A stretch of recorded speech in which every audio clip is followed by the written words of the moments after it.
what about that? What about the corporate? It's really important to understand this. The supermaturation issue was corporate with the angels. It failed because 1/3 of the angels rebelled. It was individual and it was corporate, both. The corporate failed because corporately the angels didn't elect it. Individually, some did. All right, that's how the seraphim came about. But 1/3 of the angels didn't. So you got this hanging precedence of a corporate contract not being met that goes from the angels down to Adam and the woman. That was individual because there were only 2 of them. If they had accepted just as 2 of them and corporately supermatured, that would have proven Satan wrong in the trial. But they didn't. Okay, so now you have this corporate humanity developing, and all this time, from Adam to Abram, they were individuals. You didn't have a body of humanity developing. In fact, the body of humanity was developing the wrong way. So bad it was that there were only 8 persons saved. You find that out in 2 Peter. Okay, so the individual part of it got met, successively, and that's why the world got 490 years more time each time. But the corporate hadn't been met. So now, at this point with Abram and the promise to Abram, now you can understand why God made that kind of promise to Abram. God promised Abram to make him into a nation. That's in Genesis 17. All right? They're going to be enslaved for 400 years, but they're going to come out as a nation in the 4th generation, which they did with Moses.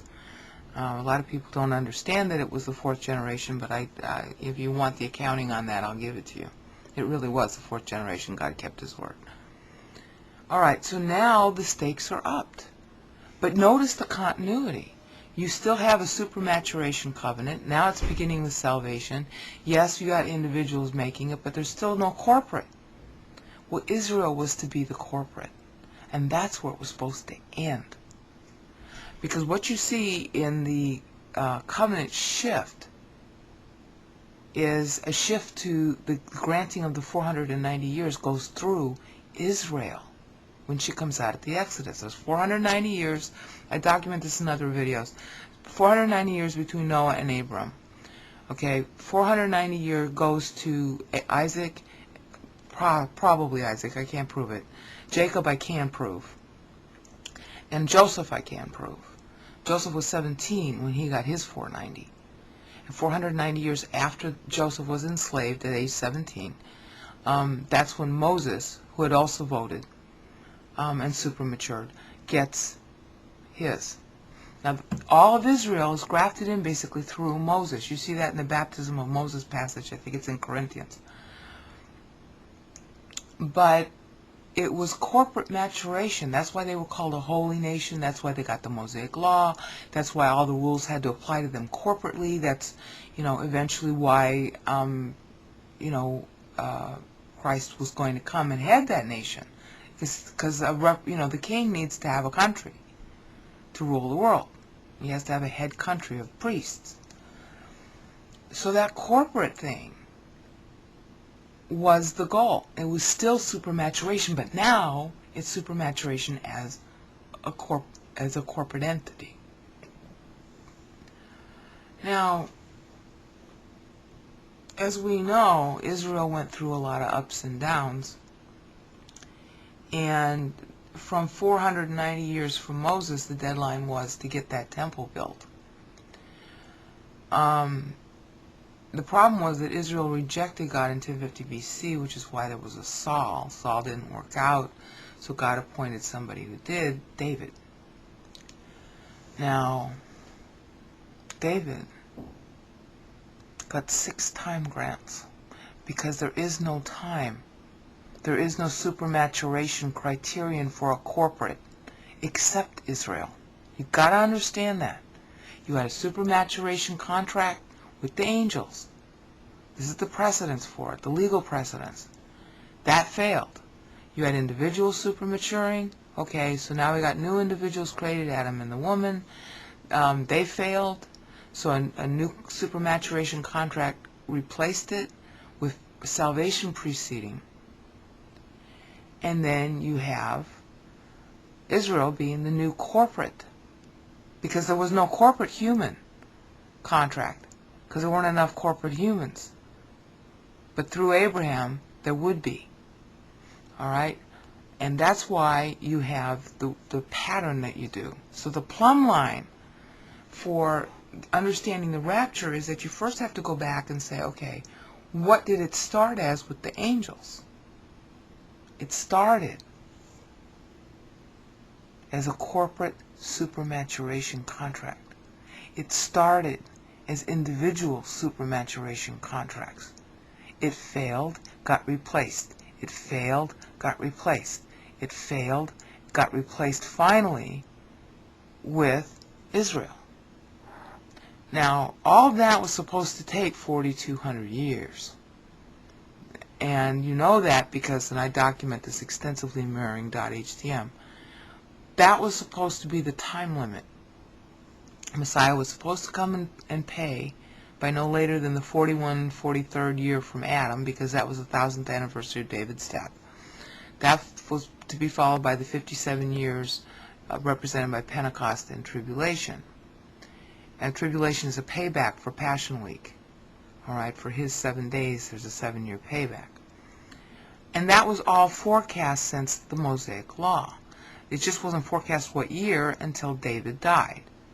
So Christ had a deadline of dying by the 1000th anniversary of David's death. It ended up happening 7 years earlier. That's why you have the 64 to 70 AD playout. So you'll notice that this contract of supermaturation, with its 490-year time grants, tells you a great deal about precedence. The rapture is precedented on the fact that time ran out. And when time ran out, this is the most important part, the supermaturation contract still hadn't been fulfilled. You had a corporate maturation with the angels, it didn't work. You had a corporate maturation that would have been Adam and the woman, it didn't work. You had a corporate maturation that was supposed to be Israel, it didn't work.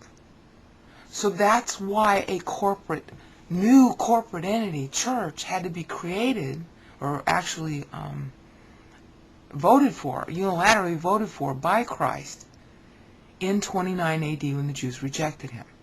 That's Matthew 16:18. And because Matthew 16:18 has been so abused for centuries, that's why we don't know about the precedents for the rapture. I'm sorry, but that's why we don't know. And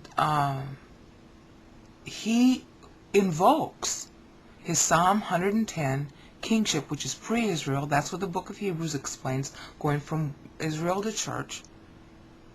Okay, he invokes that in Matthew 16:18. I will build on myself, epite petre, in Matthew 16:18. Now, that's up to Father's discretion because it wasn't supposed to be here.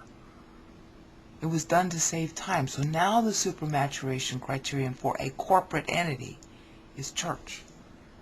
But only Israel was promised time as a corporate entity. There was no provision for a promise of time to church. So what do you do when you have this kind of precedence in the rules? All right? You still have the corporate maturation, supermaturation goal, which hasn't been met until yet. You can't do promised time like you could with Israel, because that only went through David. All right? Christ is the last David. He fulfilled it. But the trial terms were set before church existed, and there wasn't even going to be a church. So church is brand new evidence in the trial.